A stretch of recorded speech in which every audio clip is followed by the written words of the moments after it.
여러분 반갑습니다. 자, 제가 오늘 제목으로 잡은 것은 중구삭금입니다. 이 무리중자, 입구자, 요 삭자는 녹일삭자예요. 녹일삭자. 금은 쇠금자예요. 그러니까 많은 사람의 입은 쇠도 녹인다. 그러니까 많은 사람, 현대적인 의미로 말하면 여론은 못할 것이 없다. 여론의 힘은 매우 강하다. 그리고 자기가 혼자 있는 경우에는 내가 늘 얘기하면 그것이 이루어진다. 그런 말이에요. 늘 얘기하면 그것이 이루어진다. 여러분 앤드류 카네기 아시죠? 앤드류 카네기가 어떻게 부자가 되는가 한 것이 거기 나와 있어요. 근데 그 양반이 노동자들에게 US 철강을 창업한 미국 최고의 부자 아니에요. 지금까지도 빌 게이츠하고 비까비까는 부자예요. 지금 환율로 따져보면. 그분이 노동자들에게 아주 불만이 많았어요. 불만이 많은 게 뭐냐 하면은 왜 부자가 되려고 생각하지 않느냐. 이게 불만이었어요. 이게 불만이었어. 왜냐하면은 카네기는 어렸을 때 어머니가 돌아가셨잖아요. 초등학교 4학년밖에 못 다녔어요. 그리고 부자가 됐는데 부자가 되는 가장 중요한 길은 부자가 되겠다는 생각이라는 걸 카네기가 늘 얘기했어요. 그리고 노동자들한테 너희들도 부자가 되려고 생각해라. 그래가지고 강의를 했어요. 부자가 되는 6가지 방법. 그러니까 노동자들이 눈을 쭉 뜨고 6가지 방법이라 그래 무슨 비법이 있는 줄 알았더니 또 다 아는 얘기를 하거든. 카네기가 뭐라고 그랬냐면 첫째는 네가 돈을 얼마나 벌 건지를 정하라 그랬어요. 정하라. 그러니까 나는 5,000댁이 되겠다. 나는 5,000댁이 되겠다. 이렇게 정하라는 거예요. 정확하게 정하라. 그다음 두 번째는 그러면 뭘 해가지고 그걸 벌래? 그걸 정하라고 그랬어요. 뭘 해가지고 벌래? 구멍가게를 할 거냐, 수퍼를 할 거냐, 미장을 할 거냐, 뭘 해가지고 그걸 벌 건지를 정하라. 세 번째는 언제까지 그렇게 할래? 그래요. 언제까지 그걸 벌래? 언제까지 목표를 달성할래? 그걸 세 번째를 정해라. 네 번째는 그러면 그걸 벌기 위해서 너는 행동을 어떻게 할래? 그걸 적어라. 다섯 번째는 그걸 종이에 적어라. 이게. 여섯 번째는 벽에다 붙여놓고 아침에 일어날 때 외우고 저녁에 잘 때 외워라. 그래놨어요. 그런데 카네기가 뭐라 했냐면 그렇게 했는데 20%만 그렇게 하더라고요. 나머지는 우습게 생각하고 않는데 그 20%가 부자가 됐더라. 그렇게 했어요. 부자가 됐더라. 그러니까 간단한데 안 하는 거예요. 왜? 우습게 보고. 그것이 우스우니까. 그게 중구삭금이에요. 중구, 많은 입, 많은 말은 쇠라도 녹인다. 쇠라도 녹인다. 이제 여기 처음 오신 분들이 많으니까 언제나 저 얘기를 합니다. 요거 세 가지 의문이에요. 할 것인가 말 것인가. 나 같은 사람도 성공할 수 있나? 그 다음에 어떻게 할 것인가? 요 문제예요. 제가 이야기하는 것은 세 번째 얘기합니다. 요 두 번째, 세 번째, 첫 번째, 두 번째는 자신이 결심해야 돼요. 세 번째, 어떻게 할 것인가는 테크닉은 스폰서라든가 우리 강사들을 통해서 테크닉은 배웁니다. 그러나 테크닉이 그렇게 중요한 게 아니에요. 가장 기본적인 것은 나 자신입니다. 나 자신. 그래서 이 회사를 선택해서 사업을 할 것인가 말 것인가는 6가지 기준에서 하면 됩니다. 자, 중구삭금은 여러 군데가 나오는데요. 국어라고 하는 책이 있습니다. 우리 국어책 말고 춘추좌전이라고 하는 책을 쓴 좌구명이라는 사람이 춘추시대에 8나라의 역사를 적어놓은 게 있는데 그게 국어라고. 각 나라의 말씀 어짠데 이것은 역사를 적대 그 당시에 임금의 말이나 사대부들의 말을 적어놓은 거예요. 이렇게 말했다고. 그래서 국어라고 그랬어요. 그런데 이 말은 여기만 나오는 것이 아니고 사마천의 사기, 장이열전에 정확하게 나옵니다. 많은 사람의 입, 많은 사람이 똑같이 얘기하면 그것은 엄청난 파워를 발휘한다. 엄청난 파워를 발휘한다. 국어에는 뭐라고 나오냐 하면은 많은 백성들이 그것은 좋다고 얘기했을 때 그 일이 이루어지지 않은 적이 없다. 역사적으로. 많은 백성들이 그것은 나쁘다고 얘기했을 때 그 일이 제대로 된 일이 없다. 그 말이에요. 그러니까 이 애터미 사업이건 네트워크 사업이건 간에 많은 사람들이 그 제품은 좋다, 그 회사는 좋다라고 얘기하면 그 영향력은 엄청나다. 그러나 많은 사람들이 그 회사는 나쁘다, 그 회사 제품은 옳지 않다라고 얘기하면 그것은 성공할 수가 없다예요. 성공할 수가 없다. 자, 그 말에 또 다시 이어서 나옵니다. 중구사금 중지성성 이렇게, 또는 중심성성 이렇게 나옵니다. 여기서 많은 사람이 뜻을 한데 모으면 성을 이룬다. 그 말은 많은 여기 계시는 각각의 개인분들의 힘은 작을지 모르지만은 요게 한 군데 모이면 견고한 성이 된다. 누구도 그것을 무너뜨릴 수 없다. 그 말이에요. 이것이 국어에 나오는 이야기입니다. 아침 일찍 오셨는데 미인 얘기를 좀 하도록 하겠습니다. 미인 얘기를 괜히 하는 게 아니고, 우리 삼국유사라는 책들 아시죠? 이련선사가 쓴 삼국유사에 수로부인 이야기가 나옵니다. 이 수로부인 이야기에 중국 삭금이 나와요. 수로부인 얘기에. 그런데 이 수로부인은 우리 미당 서정수 선생의 표현에 의하면, 그리고 이 내용으로 보면은 중국의 미인들 많습니다. 중국의 미인들을 중국 사람들은 뭐라고 그랬냐면 경국지색이라고 그랬어요. 나라를 망하게 하는 아름다움. 실제로 나라가 망할 때 보면은 반드시 미인이 있어요. 거기에 하나라가 망할 때 말희라고 하는 아주 절세가인이 있었고, 은나라가 망할 때 달기라고 하는 미인이 있었고, 그 영화도 있어요. 비연의 왕후 달기란 영화가 있죠. 그 달기예요. 그 다음에 이쪽에 이제 주나라로 오면은 이 포사라든가 그런 여인들이 있습니다. 나라를 거의 말아먹어버려요. 그 아름다운 여자가 말아먹는 게 아니고 거기에 빠진 왕이 말아먹어버려요. 그냥. 한나라로 오면 더 많아요. 이제 춘추시대에는 서시라고 하는, 원나라에 서시라고 하는 미인이 있었고, 정단이라고 하는 미인이 있었고, 그 뒤에 오면은 한나라에 이부인이라든가 조비연이라든가, 이제 당나라로 오면 양귀비, 이런 미인들이 있어요. 그래서 전부 다 뭐라고 표현했냐면은 경국지색이라고 표현했습니다. 경국지색. 그리고 한나라 한서에는 그것을 절대가인이라고 해놨어요. 절대가인. 그런데 이 수로부인은 그런 미인들하고는 격이 다르다. 격이 다르다. 서정주 시인은 중국의 미인은 겨우 나라 정도 말아먹을 정도인데, 수로부인은 경천지색, 경해지색이라고 그랬어요. 하늘을 무너지게 하고 바다를 뒤집어 엎을 미인이다.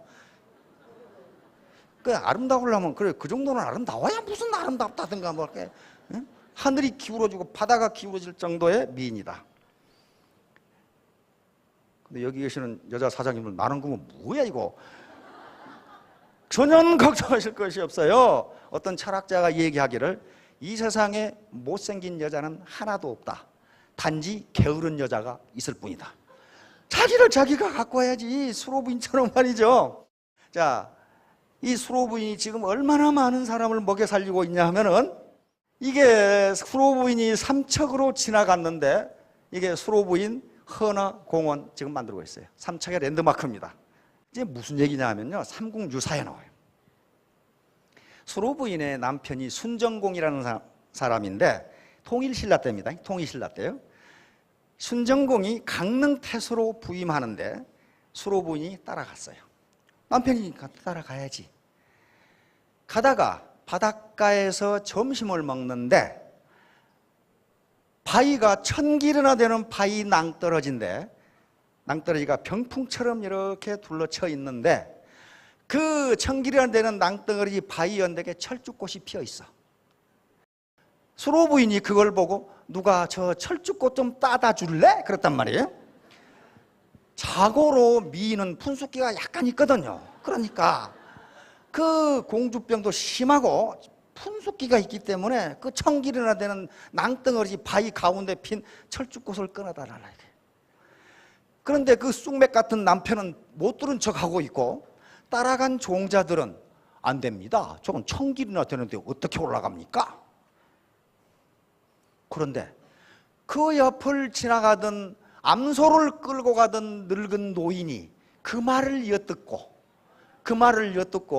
끌고 가던 암소를 어디다 내팽개쳐버리고 그 바위를 다람쥐처럼 기어 올라가서 꽃을 꺾어 와서, 어떻게 꺾었는지 난 모르겠어요. 그렇게 돼 있어 삼국사에.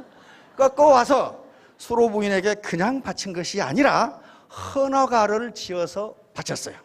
그런데 그러고 나서 점심을 먹고 한 이틀 길을 가는데, 다시 이매정이라는 정자 옆에서 또 점심을 먹는데, 수로 부인의 그 아름다움에 넋이 나가버린 동해 용왕이란 놈이 저것을 내가 업어가야 되겠다 해가지고 체면불구하고 체면이고 나발이고 밖으로 기어나와서 수로 부인을 들쳐업고 동해 용궁으로 들어가 버립니다. 근데 그 쑥맥 같은 남편 순정공은 발만 구르고 넘어지고 자빠지고 할 뿐이지 방법이 없어요. 그런데 이때 또 노인이 짱 하고 나타납니다. 짱 하고 나타나서 바로 무슨 말을 하느냐? 중구삭금 그럽니다. 많은 사람의 입은 쇠를 녹인다고 했으니 이 고을의 모든 남정네를 불러다가 전부 몽둥이를 가지고 나오게 해서 해가 노래를 지어서 부르면서 해안을 몽둥이로 두드리면 이 많은 사람이 하는 얘기를 용왕인들 버텨나겠느냐. 그런데 녹시나간 순정공은 그렇게 했지. 그렇게 해서 해가를 불러서 부르면서 해안을 쳤더니 깜짝 놀란 이 용왕이 수로 부인을 등에 업고 다시 순정공 앞에 갖다 바쳤다. 그 얘기가 삼국유사에 나와 있어요. 그런데 거기서 다시 점심을 먹고 강릉으로 가는데 하늘이 기울어질 정도의 미모를 가진 이 수로 부인을 가는 데마다 이 수컷 신물들이 가만 놔두지 않고 계속 업어간다 이 말이에요. 계속. 그때마다 동네 청년들을 불러서 몽둥이로 땅을 치면서 노래를 불렀더니 그냥 모셔다 주더라 하는 게 삼국유사에 나와 있어요. 지금 많은 시인들이 수로 부인을 노래하고 있고 뮤지컬, 소설, 동화, 연극으로 만들어져서 많은 사람에게 일자리를 주고 있습니다. 이 수로 부인이 강릉에서는 여기 지금 랜드마크로 짓고 있으니까 얼마나 많은 건설업자 노동자들이 먹고 살겠어요. 수로 부인 때문에 지금요. 그리고 이걸 관광 코스로 만들어서 수로 부인 길이 있거든요. 예, 이게 삼국유사에 나오는 이야기입니다. 그러면 그 노인이 수로 부인에게 청길 낭떠러지에서 철쭉꽃을 꺾어다가 바쳤다는 그 노래, 그리고 땅을 치면서 몽둥이로 땅을 치면서 불렀다는 노래가 삼국유사에 어떻게 나와 있는지 한번 봅시다. 거부가 수로 부인을 내놓아라. 여기서 많이 들어봤죠? 예. 나무 부인을 약탈해 간 죄 그 얼마나 큰가. 내가 만약 거역하고 내다 바치지 않는다면 그물을 쳐 잡아서 구워 먹으리라. 용악이고 나발이고 구워 먹으리라. 이 노래를 부르면서 남정네들이 몽둥이로 땅을 치면서 노래를 부르니까 용왕이 깜짝 놀라가지고 다시 수로 부인을 그 쑥맥 같은 순정공 앞에 갖다 바쳤다 이렇게 나와 있어요. 이 노래를 어디서 들어보셨죠? 바로 삼국유사 가락국기에 나옵니다. 금관가야를 창건했던 이 김수로 왕이 왕으로 부임할 때 구지봉에서, 저 금관가야 그쪽 가면 금관가야 있죠, 구지봉 있죠. 거기서 이렇게 노래를 부르면 너희 왕이 나타나리라 하는 노래가 있어요. 한번 봅시다. 여기 또 삼국유사에 나옵니다. 자, 거부가 머리를 내놓아라. 내놓지 않으면 구워 먹으리라. 그래서 거북은 어떤 신령한 것을 이야기합니다. 거북은 200년을 산다고 하는 것이죠. 그러니까 뭐 동해 용왕이고 뭐고 다 거북으로 표현이 됩니다. 그러니까 아무리 신령한 것이라도 많은 사람이 같이 노래를 부르면 그걸 당해내지 못한다. 인간의 힘이에요. 자, 헌화가 이거 보세요. 어르신들은 한자를 아시는데요. 이 한자를 그대로 해석하면 도대체 뭔 말인지를 몰라 이게 뭐야 이게 그런단 말이에요. 이걸 해석한 분이 누구냐 하면은 양주동 박사라고 하는 분이 있습니다. 삼국유사에 이게 들어있는데 해석이 안 되는 거야 이게. 가만히 보니까 향가인데 이두예요, 이두. 그 당시 신라시대에는 우리 세종대왕이 안 계셔가지고 우리 말은 있는데 글자가 없어요. 글자가 없으니까 한자의 훈과 음을 가지고 우리 말을 표현했어요. 근데 이 말을 보면은 신라 우리 선조들도 지금 우리가 쓰는 말을 썼구나 하는 게 금방. 자, 보세요. 이걸 붉은 바위가에 자포, 암호, 변희. 그러니까 이 변은 가변자니까 희는 희자인데 그렇게 한 거예요. 가에. 이렇게 한 거예요, 지금. 그다음에 지음, 호, 뭐 이렇게 돼 있는데 잡은 손 그 말이에요, 지금. 그러니까 이렇게 한 거예요. 붉은 바위가에 잡은 손에 암소를 놓고. 그러니까 노인네가 암소 끌고 가다가 그 예쁜 수로 부인이 누가 나 철쭉꽃 좀 꺾어다 줄래? 그러니까 엿들은 거예요. 엿듣고 암소고 나발이고 내팽개치고 꽃을 꺾어 와가지고 뭐라고 그러냐면 날 아니 부끄리시면 꽃을 꺾어 드리오려다. 그러니까 내가 비록 늙었지만은 내가 꽃을 박치는 걸 부끄러워 아니하시면 내가 당신에게 꽃을 꺾어다 드리겠습니다 하는 헌화가예요. 이게 향가 중에 14수가 실려있는데 가장 아름다운 향가입니다. 그리고 처용가라는 향가는 고등학교 때 많이 들어보셨을 거예요. 처용가도 여기에 들어있어요. 삼국유사에 들어있는데 그걸 한자대로 해석하면 말이 되질 않아. 근데 양주동 박사가 해석한 거예요. 지금도 살아있는 수로부인. 수로부인, 그러니까 이런 삼국유사에 아주 아름다운 얘기가 많이 있지만은 이 수로부인 얘기, 그 다음에 헌화가처럼 아름다운 얘기가 그렇게 많지 않아요. 이것은 지금도 이런 미인이라든가 이런 아름다운 얘기는요, 살아서 시인 묵객들과 예술가들의 좋은 작품 소재가 돼서 지금도 계속 시가 창작되고 있습니다. 수로부인에 대해서. 서정주 시인은 그래서 방방에 수로부인 얘기를 읽고 시를 3개를 연극부 쓰셨어요. 그것도 제목도 아주 단도직입적으로 붙였습니다. 서정주 시인 시 한번 봅시다. 수로부인은 얼마나 이뻤는가. 이게 시 제목이에요. 그네가 봄날에 나그네 길을 가고 있노라면. 지금 강릉으로 남편 따라 가는 거죠. 상상해 보세요. 지금 아주 이쁜 부인이 말을 타고 지금 강릉으로 태수 부인으로 가고 있습니다. 천지의 수꽃들을 모조리 뇌세하는, 아주 그냥 죽여주는 거죠. 그냥 그 미의 서기는 하늘 한복판 깊숙이까지 뻗쳐 거기서 노는 젊은 신선들은 물론 솔 그늘 바둑 두던 늙은 신선까지가, 그 영감이 늙은 신선이에요. 지금 그 인력에 끌려 땅 위로 풀거져 나와 끌고 온 검은 소니 뭐니 다 어디 놓아 두어버리고, 전라도 말이죠. 철쭉이나 한 가지 꺾어들고 덤비며 청을 다해 노래 부르고 있었네. 또 그네가 만일 바닷가의 어느 정자에서 도시락이나 먹고 앉았을라 치면, 이게 임혜정에서 지금 또 점심 먹는데 뭐가 나타나요. 새부치를 빨아들이는 자석 같은 그 미의 인력은 청길 바닷속까지 뚫고 가뻗쳐 징글징글한 용왕이란 놈까지 큰 쇠기둥 끌려 나오듯 해면으로 이끌려 나와 이판사판 그네를 들쳐업고 물속으로 깊이 잠겨버리기라도 해야만 했었네. 그리하여 그네를 잃은 모든 사녀 남정네들은 저마다 큰 몽둥이를 하나씩 들고 나와서 바다에 잠긴 그 아름다움 기어코 다시 뺏어내려고 해안선이란 해안선은 모조리 난타해대며 그 갖은 폭력의 대모를 다 버리고 있었네. 이게 수로부인은 얼마나 이뻤는가 하는 시입니다. 여기서 끝내지 않고 다시 시를 씁니다. 서정주 시인은 수로부인의 얼굴. 암소를 끌고 가던 수염이 흰 할아버지가 그 손의 곱비를 아조 그만 놓아버리게 할 만큼, 소 곱비 놓아두고 높은 낭떠러지를 다람쥐 새끼같이 뽀로로 기어오르게 할 만큼, 기어 올라가서 진달래꽃 꺾어다가 노래 한 수 지어 불러 갖다 바치게 할 만큼, 정자에서 점심 먹고 있는 건 엿보고 바닷속에서 용왕이란 놈이 나와 가로채업고 청긴 물속 깊이 들어가 버리게 할 만큼, 웬 고을 사내가 모두 몽둥이를 휘두르고 나오게 할 만큼, 웬 고을 안 사내들이 몽둥이란 몽둥이가 한꺼번에 바닷가 언덕을 아프게 치게 할 만큼, 웬 고을의 말씀이란 말씀이 모조리 한꺼번에 몰려 놓게 할 만큼, 내놓아라 내놓아라 우리 수로 내놓아라. 여러서 말씀이 무쇠도 녹인다고. 이게 바로 중국 사건입니다. 무쇠도 녹인다고. 서정주 시인이 알고 계시는 거죠.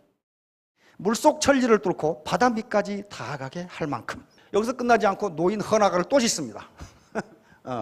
붉은 바위가에 잡은 손 암소 놓고 날 아니 부끄리시면 꽃을 꺾어 드리이다. 이것은 어떤 신라의 늙은이가 젊은 여인한테 건네인 수작이다. 붉은 바위가에 잡은 손의 암소 놓고 날 아니 부끄리시면 꽃을 꺾어 드리이다. 햇빛이 포근한 날, 그러니까 봄날, 진달래꽃 고운 낭떠러지 아래서 그 암소 데리고 서 있던 머리 흰 늙은이가 문득 그 앞을 지나는 어떤 나무 안사람을 보고 한바탕 건네인 수작이다. 자기의 흰 수염도 나이도 다 잊어버렸던 것일까? 물론 다 잊어버렸다. 나무 안에란 것도 다 잊어버렸던 것일까? 물론 다 잊어버렸다. 꽃이 꽃을 보고 웃듯이 그런 마음씨밖에 아무것도 가진 것이 없었다. 기마의 남편과 동행자 틈에 여인네도 말을 타고 있었다. 아이그머니나 꽃도 좋아라. 그거 참 조금만 가져봤으면. 이게 푼수들이 통상 이러죠. 꽃에게로운 듯 사람에게로운 듯 또는 공중에게로운 듯 혼자 중얼중얼했다는 말입니다. 마리오의 기우뚱 여인네의 하는 말을 남편은 쑥맥인 양 듣고만 있고 동행자들은 또 그냥 귓전으로만 흘러보내고 오히려 나무집 할아버지가 지나다가 귀종낭으로 도맡아서 건네는 수작이었다. 붉은 바위가에 잡은 손을 감서놓고 나란히 부끄러우시면 꽃을 꺾어 들이오리다. 꽃은 벼랑 위에 있건을 그 높이마저 그만 잊어버렸던 것일까? 물론 여간한 높이라도 다 잊어버렸다. 한없이 맑은 공기가, 요새 말로 하면 그 공기가 그들의 입과 귀와 눈을 적시면서 한없이 진한 것이 되어가는 것을 알고 또 느낄 수 있을 따름이었다. 이와 같이 우리 삼국유사에도 많은 사람이 같은 말을 하면 용왕도 끔찍 못하고 쇠라도 녹이고 모든 신물들이 다 도망간다 그랬어요. 그러니까 많은 사람이 똑같은 말을 하는 경우에도 적용되고 자기 혼자라면 자기가 자기에게 계속 말하는 것도 적용된다는 거예요. 그게 바로 아까 우리 엄상용 리더가 했던 이야기고 바로 앤드류 카네기가 부자가 되려면 이렇게 하라고 단 네 개였어요. 4개. 당신이 벌고 싶은 돈이 얼마냐 그걸 정해라. 그걸 구체적으로 정해라. 나는 5,000댁, 나는 5,000댁, 나는 3,000댁 정해라. 그러면 뭘 해서 그걸 벌래? 그걸 정해라. 막연하게 나는 돈 벌래. 그러니까 안 되잖아요. 뭘 해서 벌래? 뭘 해서 벌래? 주식 투자를 해서 벌래. 주식 투자해가지고 돈 못 번다는 건 천하가 다 알아요.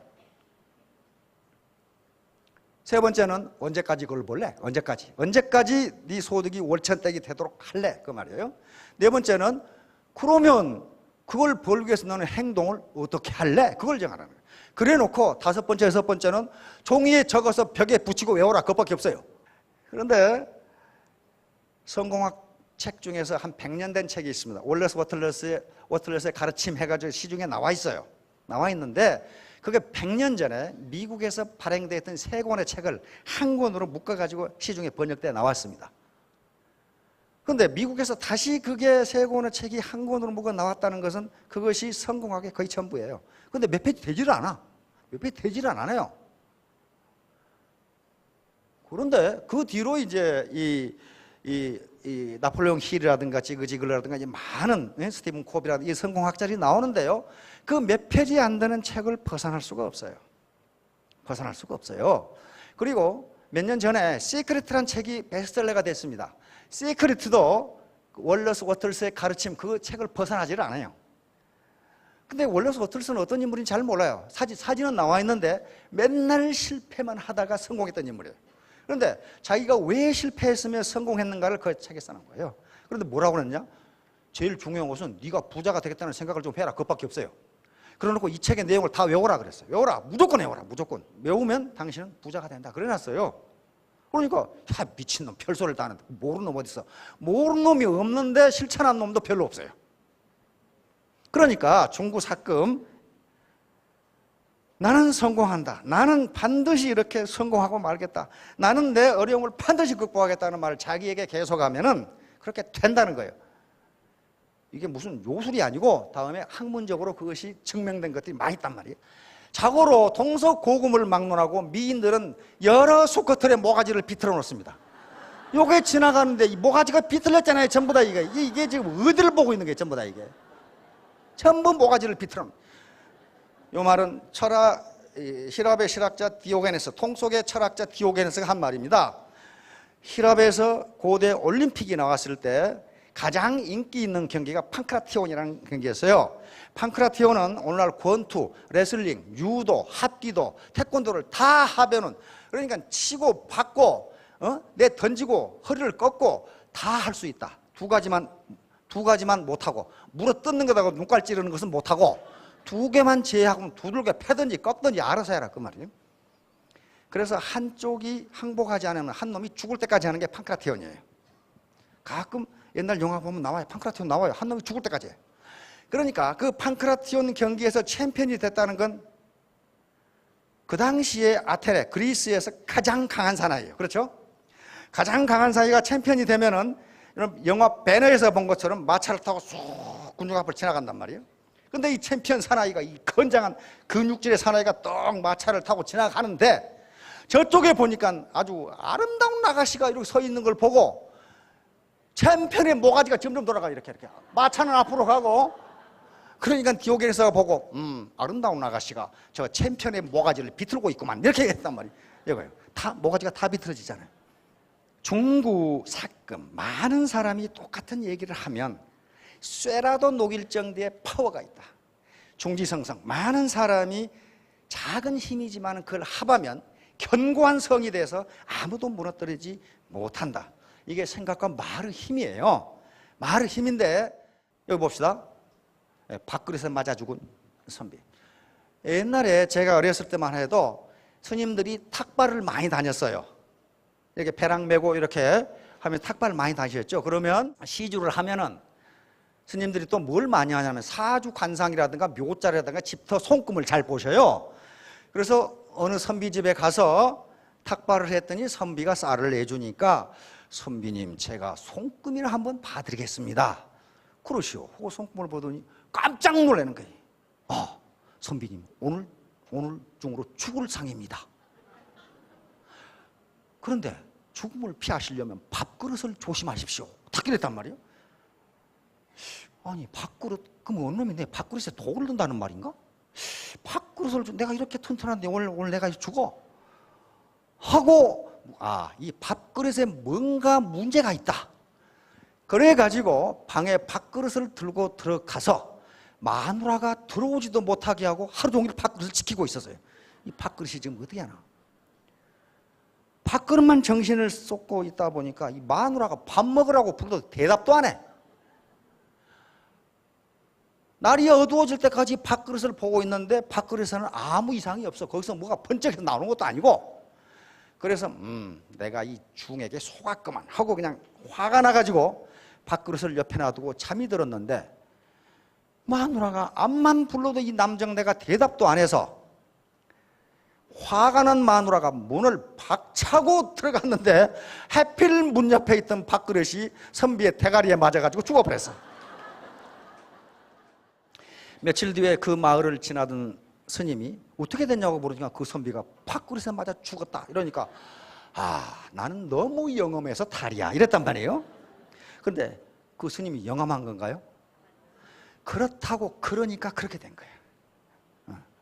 아니 밥그릇 조심하라고 말 안 해서 뭐 때문에 밥그릇을 하루 종일 보고 있냔 말이에요. 거기서. 이게 말의 힘이에요. 말의 힘. 그러니까 말을 함부로 근거도 없는 말을 함부로 하면 안 된다, 그런 얘기예요. 지금 성황당에서 죽어버린 할머니. 옛날 할머니들 보면 정화수 띄워놓고 차려놓고 많이 우리 아들 출세하게 해주시고 아들 많이 낳게 해주시고 건강하게 해주시고 잘 살게, 그 보셨죠? 저도 많이 봤어요. 근데 어떤 할머니가 성황당에 가서 매일 그렇게 빌었어요. 우리 자식들 번창하게 해주시고 건강하게 잘 살게 해주시고. 그런데 맨 끝에 항상 하는 말이 있었어요. 나는 이제 살 만큼 살았으니 언제 데려가셔도 좋습니다. 자식들 짐이 되기 싫습니다. 그랬단 말이에요.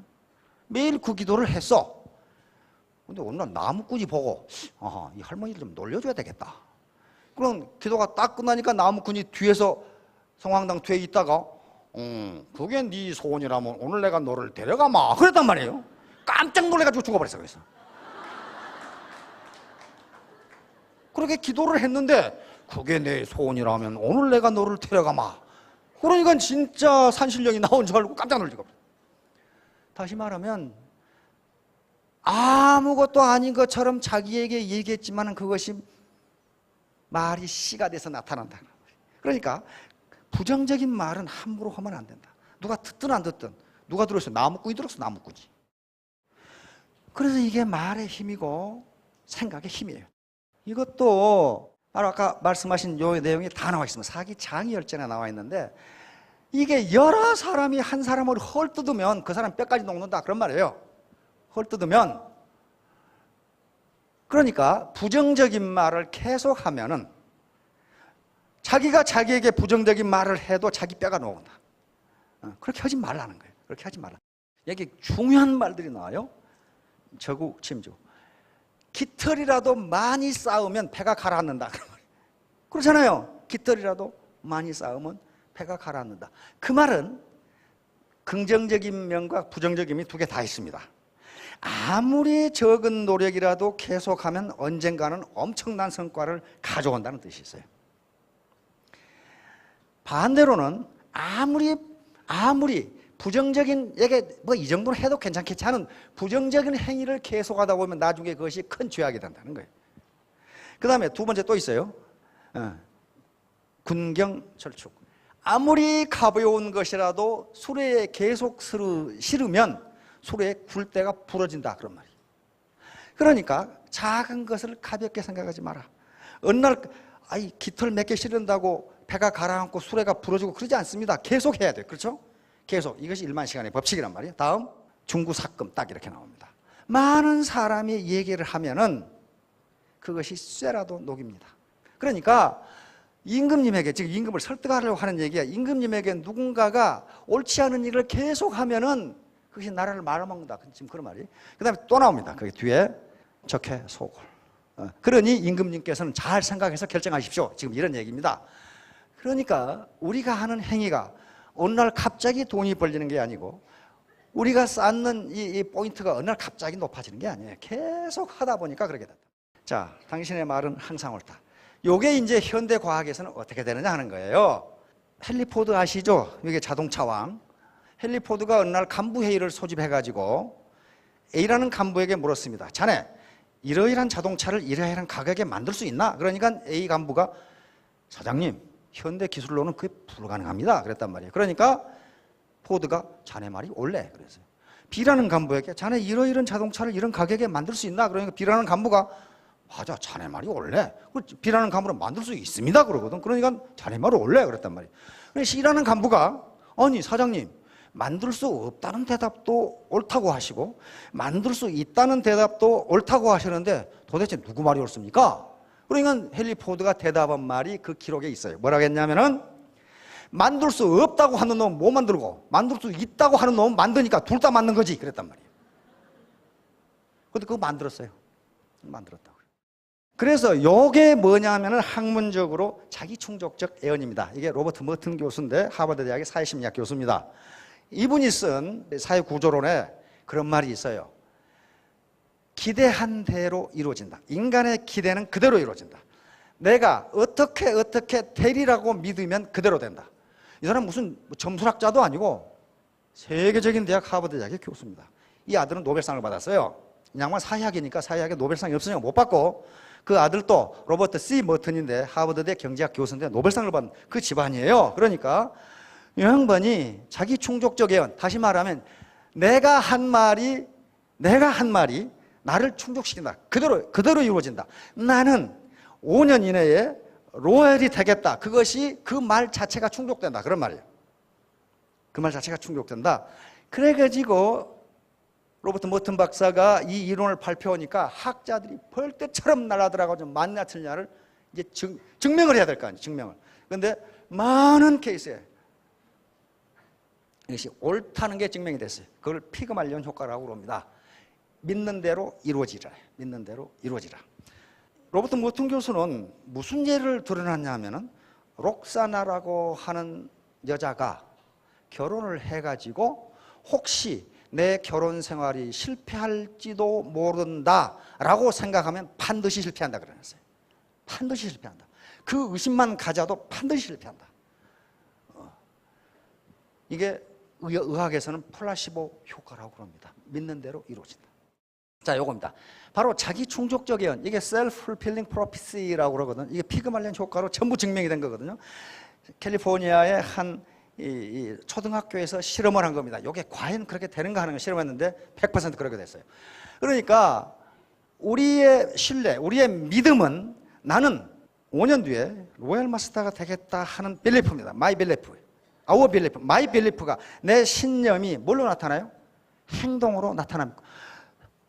로얄 마스터 되려면 가만히 집구석에 자빠져 있어가지고 안 될 거 아니에요. 뭔가 뛰어야 될 거 아니에요. 행동으로 나타나요. 이렇게 행동으로 나타나면 다른 사람의 신념을 불러일으켜요. 저 양반 괜찮은 분인데? 된단 말이에요. 그리고 그것이 뭘로 나타나요? 다른 사람의 행동으로 나타납니다. 그러면 스폰서와 파트너 간에 같이 뛰게 된단 말이에요. 그래서 그게 이루어지는 거예요. 그렇게 말을 했기 때문에 무슨 부적처럼 되는 게 아니고 그렇게 신념을 가지면 my action, 내 행동으로 그렇게 나타난다. 그런 말이에요, 지금. 요놈이 넘어지는 것은 뭐 때문에 넘어져요, 지금? 요놈들이 여기 있다 도망갈 거다 그러면 요놈이 넘어지겠어요, 이게? 안 넘어져요. 신뢰예요, 신뢰. 이렇게 내가 넘어져도 저기서 받을 것이다. 그렇죠? 내 기대란 말이에요. 기대가 이루어지면 이렇게 넘는단 말이에요. 그래서 리더는 자기 충족적 애원을 특히 조심해야 한다. 이 말이 무슨 말이냐면요. 이 스폰서와 파트너 관계가 있는데 많은 학자들이 실험을 해본 결과 리더가 생각한 대로 파트너는 행동한다. 예를 들면 한 회사에서 사원이 이렇게 두 사람이 들어왔어요. 그런데 사장이 보니까 이놈은 어쩐지 좀 음흉하게 생겼어. 음흉하게 생겼어. 그러면 사장이 생각하기에 음흉하게 생겼다는 사람에게 중요한 일을 맡기겠어요? 안 맡기겠어요? 안 맡겨요. 안 맡기고 말도 잘 안 하려고 그래. 그리고 어디 허튼 일이나 시켜. 그런데 이 사람은 보니까 굉장히 실력 있어 보이고 사람이 신뢰가 있어 보여. 그러면 자꾸 그 사람하고 사장이 대화도 하고 중요한 일도 시키고 이렇게 된단 말이에요. 그럼 나중에 두 사람의 능력 차이가 어떻게 될 것 같아요? 차이가 나버려요. 처음에 들어왔을 때는 능력이 똑같았는데 사장이 이렇게 계속 좋은다고 얘기하고 졸고 계시거든 지금.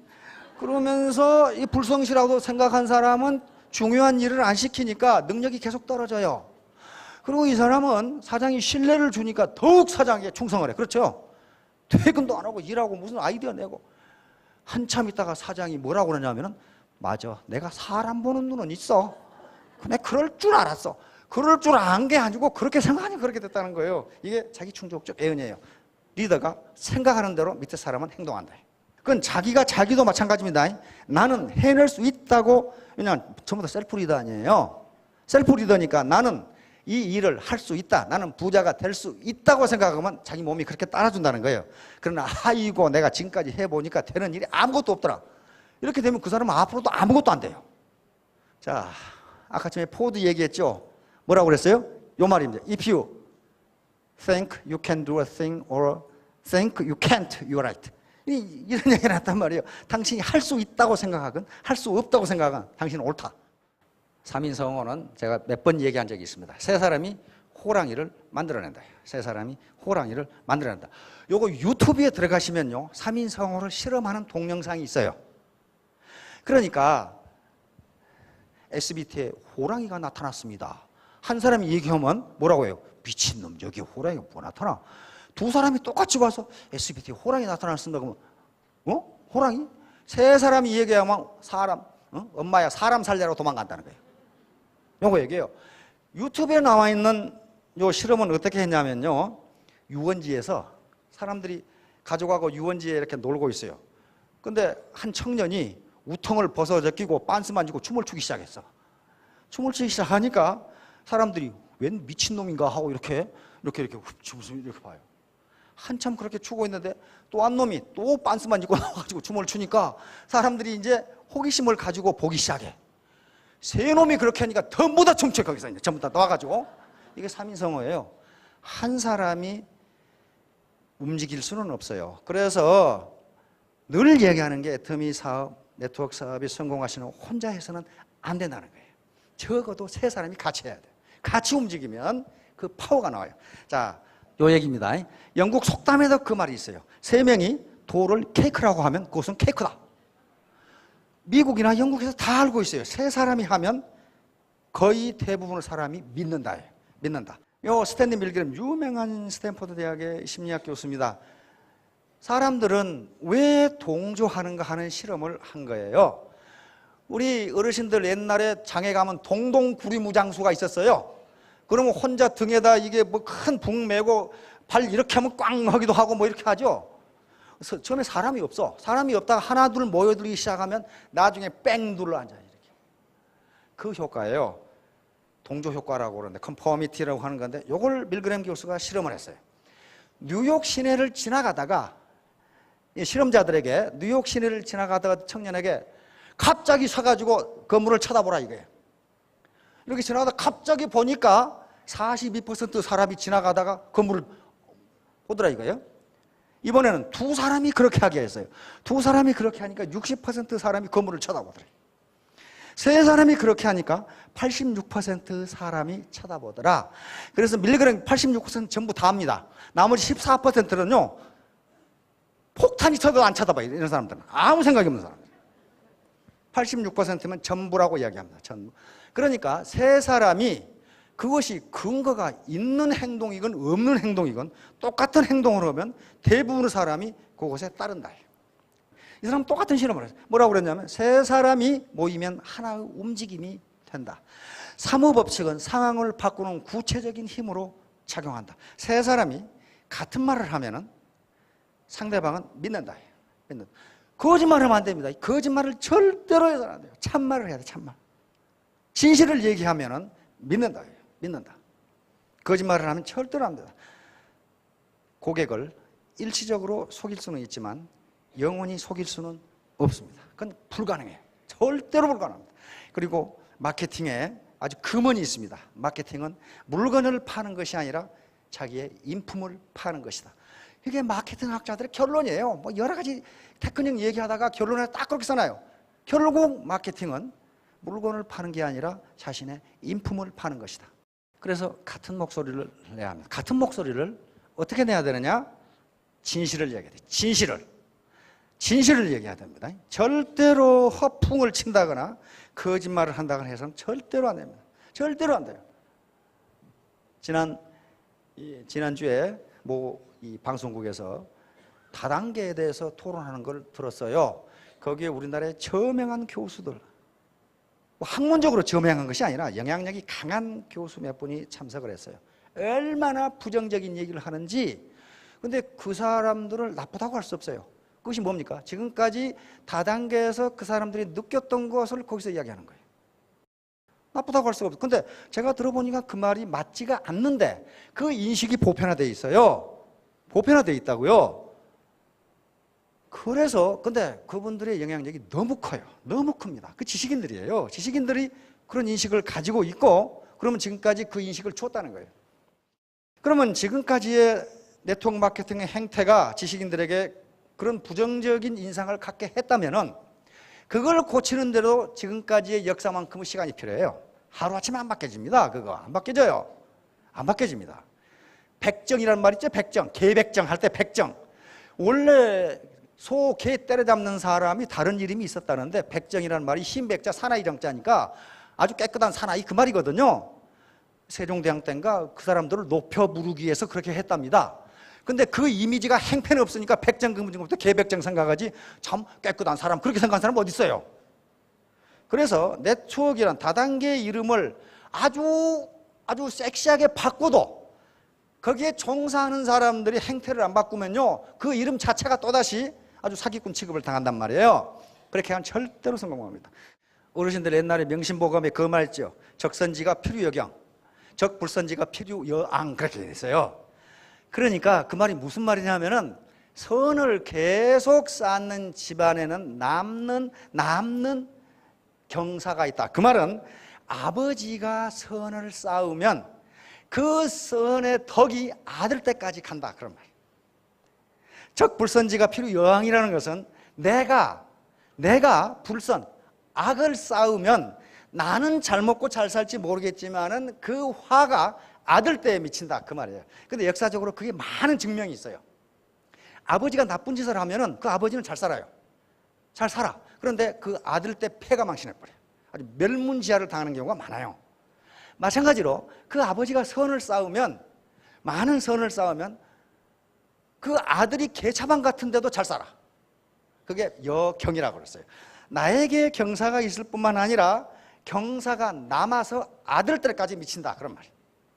그러므로 여기 계시는 분들 애터미 사업으로 성공도 하시고 많은 사람에게 일자리와 소득을 주어서 아들 때까지 행복하게 사시기 바랍니다. 감사합니다.